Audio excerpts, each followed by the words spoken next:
we have with us once again the Nissan Terra, this time the Sport. Let's check it out.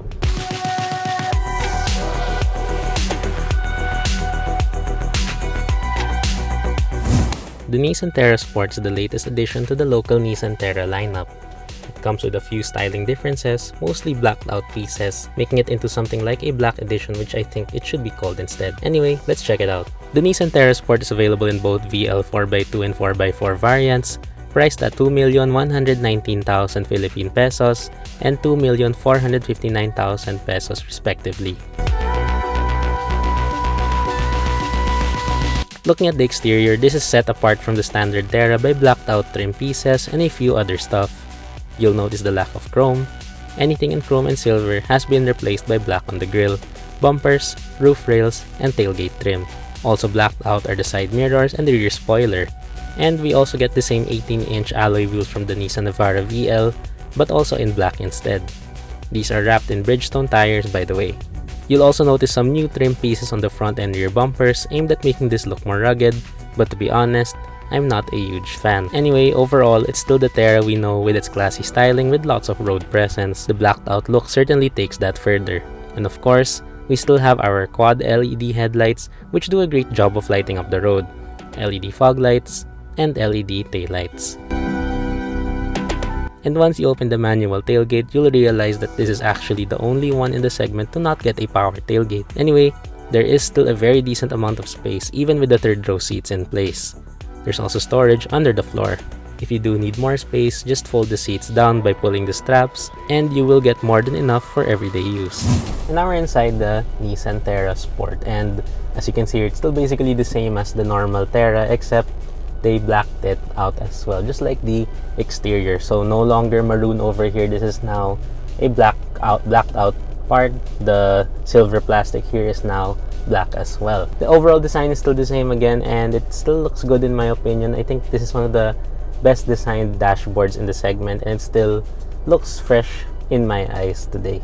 In terms of materials, we do have hard touch plastics on top, then the soft touch leather portion in the middle, and some more plastic here which is textured, and it does feel really nice. And then the build quality is pretty good overall, so this plastic doesn't feel cheap. Same with the ones on the door panels, everything does feel pretty good over there. But I did notice that there is some panel gaps for the speakers or tweeters on the dashboard over there. So you can see that over there is quite an ugly gap, and it's very hard to unsee once you do notice it. But again, yeah, everything overall is pretty good in terms of build quality. Then here we have our really nice steering wheel. It's a 3-spoke design, and it really has a nice leather material. Nissan really uses a good leather material on their steering wheels, and it's also tilt only, unfortunately, so we don't have telescopic adjustment, so that does make it a bit harder to get into your proper driving position in the Nissan Terra, unfortunately. So no matter how much I try, actually it's really hard to get into that driving position. But again, very nice steering wheel. The horn, it's just a typical Japanese horn. And then we do have our controls for our trip computer over here on the left, and some audio controls, volume, and then our cruise controls on the right, as well as our voice control, I think, and our Bluetooth phone controls. Then another thing, we do have really nice quality stalks over here for our headlights, so they do feel really good for our turn signals. And of course our wipers, they feel really nice. One of the best I think that I have experienced. And then speaking of the trip computer earlier, we do have a 7-inch display here in the instrument cluster. It's a traditional instrument cluster with our 2 analog gauges, but we do have a 7-inch screen in the middle, which I think this combination is also one of the best still until now. And the screen does show us plenty of information, such as our trip computer, fuel economy.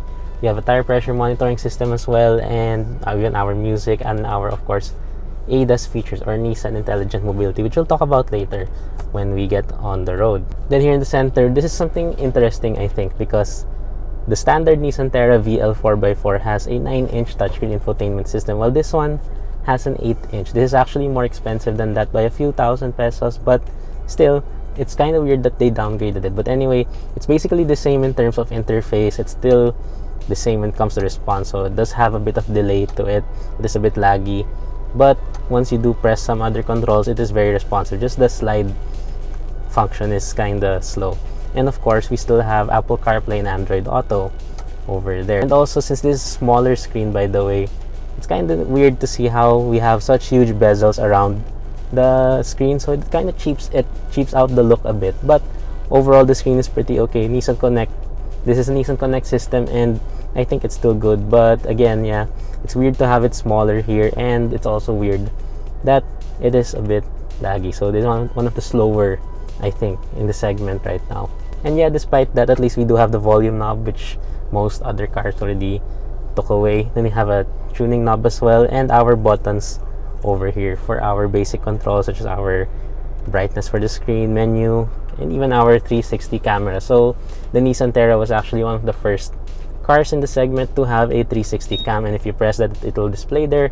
Although the quality has been left behind, rather a lot left behind, it's still very useful, and it still shows the best angles, I think. And even at night, it's still very useful as well. And we even have a different view over there to show the right wheel, which we usually can't see, right? Then moving down, we have our dual zone automatic climate controls. Looks very nice to see here with a display over there, some buttons, and our knobs over there to control the temperature, which is of course very helpful instead of just plain buttons or even the ones here on the screen. And also, since there's a Nissan, very cold air conditioning, of course. Then moving further down, we have a 12-volt power outlet. We have two USB ports, one USB-C and one USB-A port, our button for our rear air conditioning vents, and our four-wheel drive selector knob over there. Then moving down again, we have our wireless phone charger down there, which can also double as storage if you do need a place to put some stuff when you're not using the charger. Then of course, right next to that is our very nice shifter. I think it's one of the best feeling and one of the best looking as well in all vehicles that I've tried, actually. Just a traditional shifter with our manual mode over there.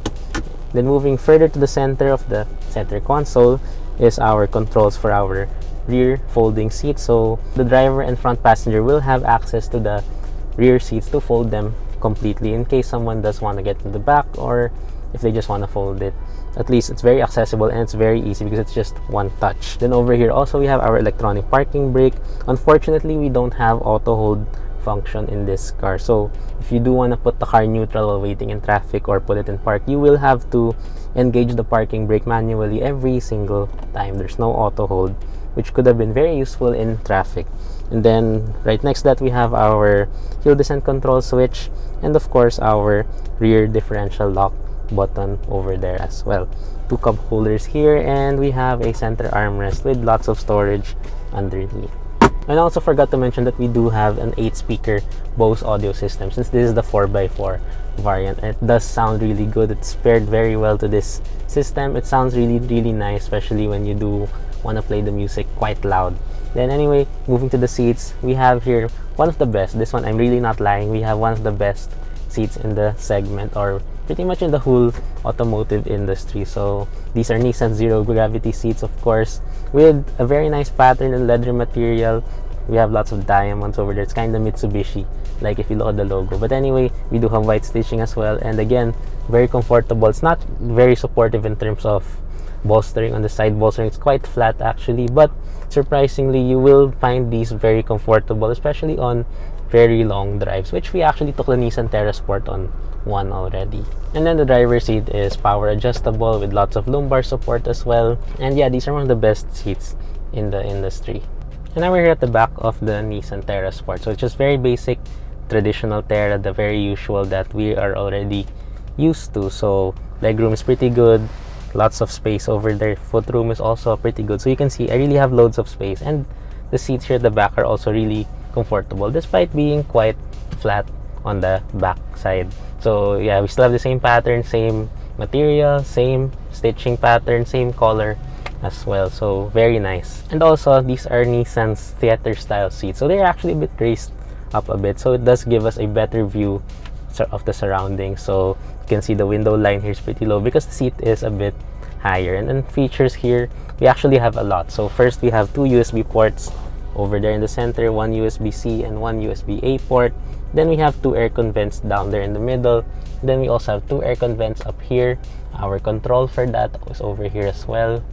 And then we have this drop down screen, just like what we used to see in airplanes long time ago. So you can actually play videos over here for your kids maybe to watch while here at the back seat. And it's also adjustable, by the way, so you can adjust the angle depending on who's watching, I guess. And before we head to the back, we do have this, of course, center armrest with 2 cup holders. And now we're here at the back of the Terra Sport, and as you can see, my legs are actually eating into the seats in front, or the second row seats. But actually, you can move these forward a bit without sacrificing much space for the second row passengers. So just need to ask nicely. Unfortunately, I don't have anyone to do that for me right now, but yeah, at least we do have a decent amount of space. Like, footroom actually is present over here, so you won't have to deal with putting your legs super up high in this back seat. So there is space for your feet, although there is this thing down here that eats into your footroom, so there is that, unfortunately, but still pretty good. One of the best third rows, I think, in the segment. And the seats still have the very nice leather material. They didn't cheap out on that, although we don't have the pattern anymore, but that's okay. Then third row passengers, whoever the lucky ones are, or the children, are not forgotten, because we do have 2 cup holders on the right side. We have another one here on the left, or I think it's just storage, but it can fit some cups as well. Then of course we have a USB port over here, USB-A port, so the iPad kid will not have a problem charging his or her iPad down there. Then also we have the USB, or rather the HDMI port over here for our screen for the second row over there. So this is where we can plug in our laptop, I guess, yeah, something like that. And of course 2 aircon vents, so it won't be hot here as well. So we have that 2 aircon vents, are very adjustable, and if ever you don't have anyone here, you can also face these to the second row. And now we're driving the Nissan Terra Sport, and this is basically the same as the other Terras in terms of driving experience, because we still have the same engine, by the way. And we're also very familiar because we've test driven the Navara, the Terra very many times, so we're very familiar already with this.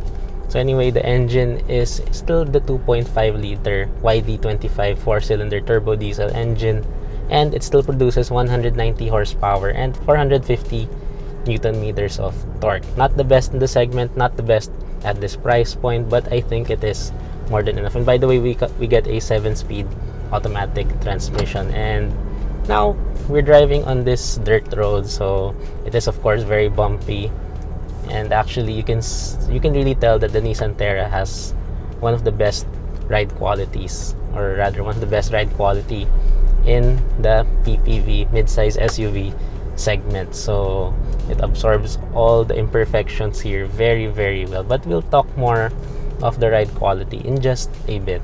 So like I said, the engine of this, in terms of power, in terms of torque, may not be the best in the segment, but it is more than adequate for daily use. So that's what we'll be able to see right now as we merge into the main road over here. So let's go.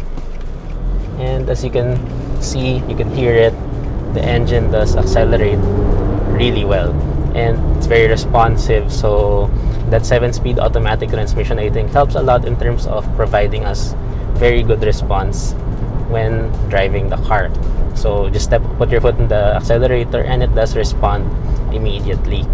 And I forgot to mention as well that we do have the intelligent rear view mirror over here. So just use the toggle for it, and you will have a view of the rear thanks to the camera that's mounted on the rear windshield. So most people don't like it, but I personally do really like it, and it's also very useful, especially during night driving. But anyway, let's go back to how this performs. So this engine may be a bit old as well, but it still can catch up with the latest engines that you can get in the segment now. I also have to say that the 7-speed automatic transmission may be the sweet spot when it comes to the number of gears that you can put in your car. So it's not too little, let's say 6-speed or 5-speed, but it's also not too much like a 10-speed. It's just the right amount of gears. You don't have any gear hunting, and Nissan really tuned it very well as well. So again, very responsive. So if you do want to do an overtake, you just have to do a little tap on the pedal and it responds instantly. There is no problem at all with the way this drives, the engine performs. Then when it comes to steering and handling, Just like we already mentioned before, this is already a bit lighter compared to the pre-facelift Terra. But if you compare this with other models in the segment, like the Ford Everest especially, it is a bit on the heavier side to drive. So I think this is still a hydraulic power assisted steering, so it does get a bit heavy, especially in lower speeds or when you're parking. But yeah, it's still pretty standard, let's say, compared to an Isuzu Mu XS or a Nissan Terra Sport.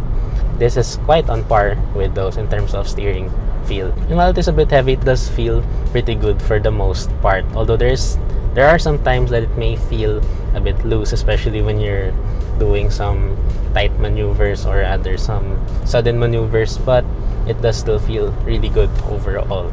And it also remains very stable, so it's not one of those cars that the steering shakes like crazy when you're on the highway. This one remains straight, like right now. I can actually let go of the steering wheel, don't do this, but it'll stay straight for the most part.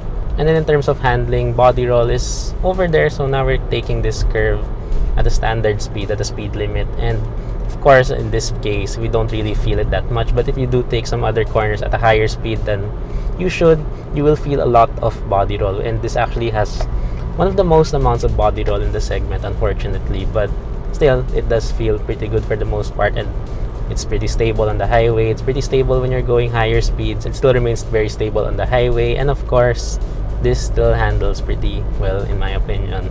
And also the overall handling, steering feel does give us enough confidence to drive this in tight spaces or follow the lanes properly despite the size of the vehicle. It doesn't feel that big. And someone's calling me, but anyway, let's just ignore that.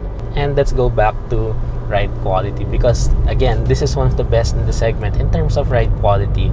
It's just next to the Ford Everest, which is still the best. I think this is the second in terms of ride quality.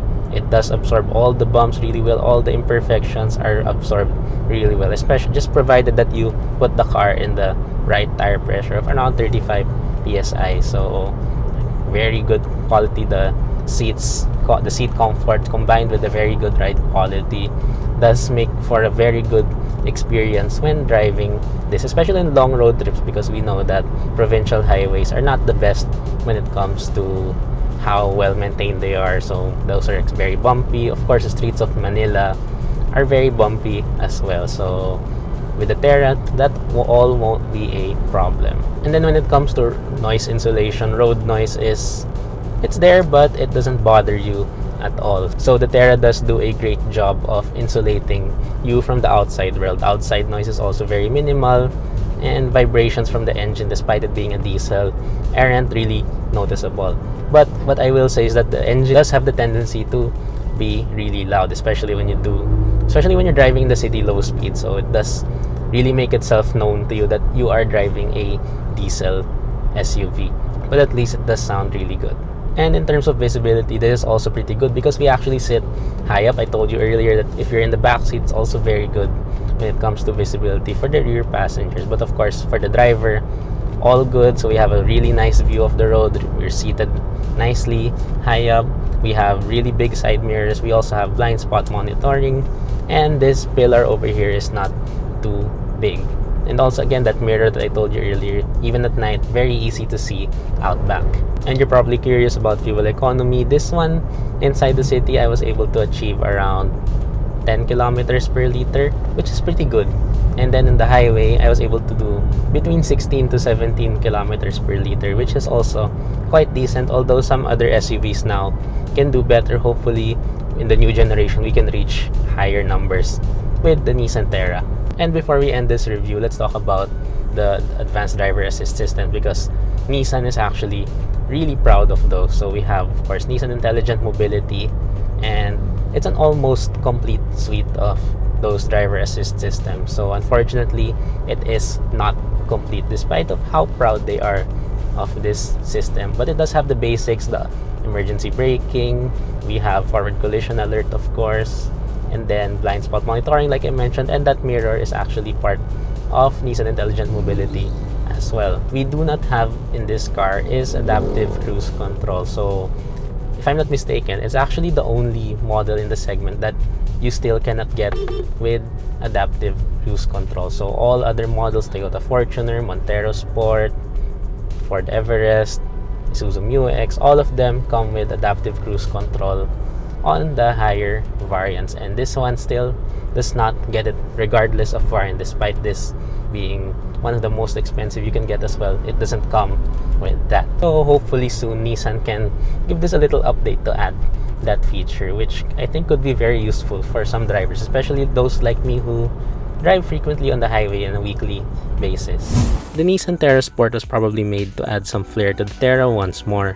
While I honestly think it wasn't needed, Nissan surely made the right decision to add this, as this is what the market wants.